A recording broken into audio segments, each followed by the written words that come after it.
Oh my goodness.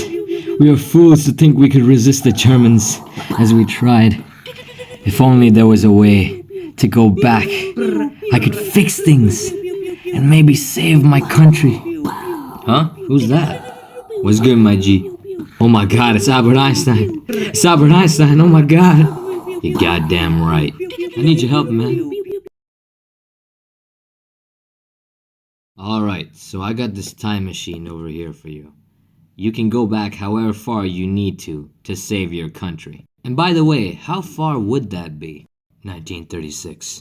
That's it? You have a time machine. You can go back anytime you want.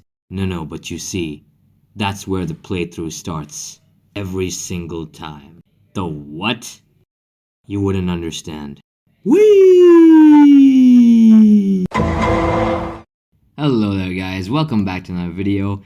Now, I'll be here to try this once again with knowledge of the past to help me.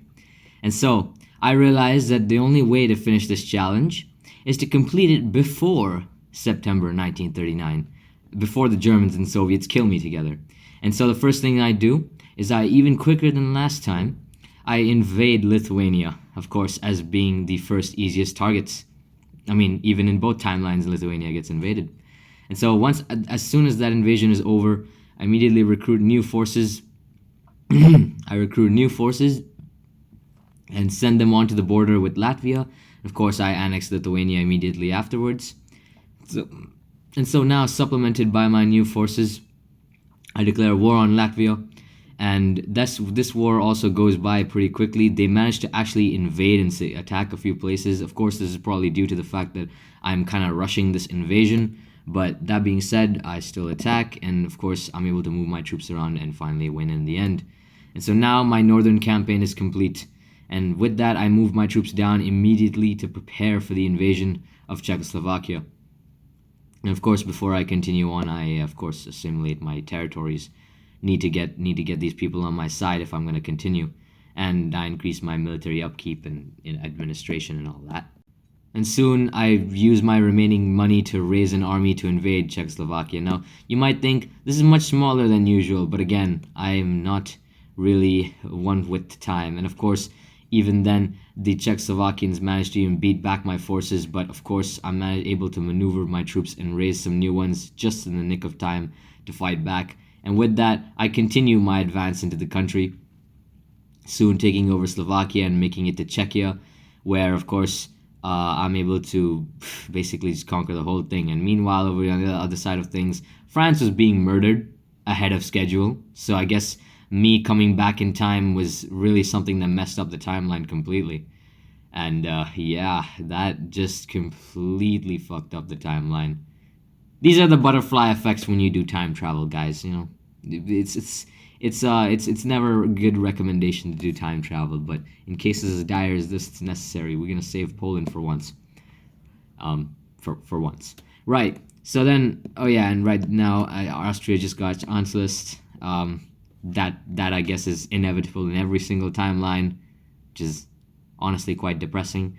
And now, of course, immediately afterwards, I intended on invading Romania, but I knew that I would need a bit more strength than what I originally had, so I waited for a bit to invade. And of course, I started the invasion. A decently sized army. Of course, I felt like it was going to be enough to invade Romania. And the invasion went well. However, after the next turn, I ran into a roadblock in that the Romanians managed to defeat my attack. And then I had to move troops around. You know, the Romanians started stopping my pushes, really. And I had to move troops around and concentrate my attacks. The Romanians actually managed to push me back in some places. And I almost wanted to do a peace deal right now, and which I actually asked for. But the Romanians rejected the peace deal. And however, reinforcements from Poland itself came in a nick of time to now supplement my forces. And that really enabled me to not only continue pushing down south, but also defeat the Romanians where majority of their forces were, which was in the north mainly. However, the Romanians managed to, were starting to threaten my flanks, and I was afraid they were going to take back all their territories, so I pieced out for this hideous peace deal. But that being said, it was a good peace deal, because now not only is Romania weaker, but I'm also, I'm made off with like a huge chunk of territory, which works for me in my favor. And so after that, I decided to invade Hungary with the remaining troops, and adding more to it as well. And now I'm actually way closer to finishing this challenge, right? All I needed was Romania. And once I took over Hungary pretty quickly, I was basically done. And this time, I did not want to. I did not have that dog in me, as in I just got countries to attack the Soviet Union, because I mean, it really makes no difference. But at the same time, I got countries to attack the Soviet Union so that they'd be in pain, just as a little revenge. However, I intend on completing this before the Soviets attack me, so it doesn't really matter. And I look up, and I try to do the same thing for the Germans, and like I look up and I see this Denmark, Sweden, United Kingdoms.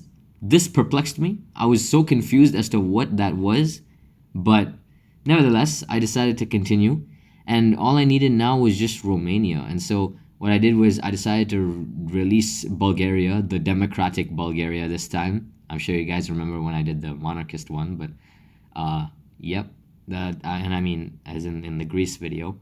And so I annexed Hungary finally, and now all I was left with was Romania. Now I was afraid. It's April 1939, and I was afraid that the war might start. And while I was feeling afraid for that, the Yugoslavians decided to declare war on me, right? Which pissed me off, like majorly pissed me off. But I think it makes sense, because they were good allies with both Romania and Hungary, so me attacking those two would have pissed them off, obviously.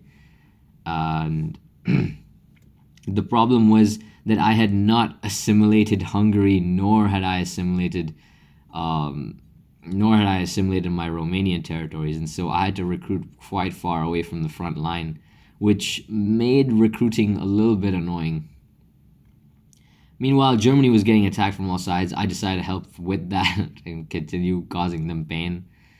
And I even got Manchukuo to attack the Soviets. I did not care at this point. I just got more people to attack the Soviets, just to piss them off. And meanwhile, I was having my own issues with Yugoslavia, considering, I was unprepared for this war. I did not know. I didn't know what to. I mean, I didn't know what to do. I was moving around my troops a lot. And so now I tried to peace out, from my territory, and this time they accepted, luckily. So now that was all peaceful, and now I could finally go back to trying to kill Romania. Now, to get around the truce of the peace deal, right? Because I knew I was pressed for time. It's June 1939.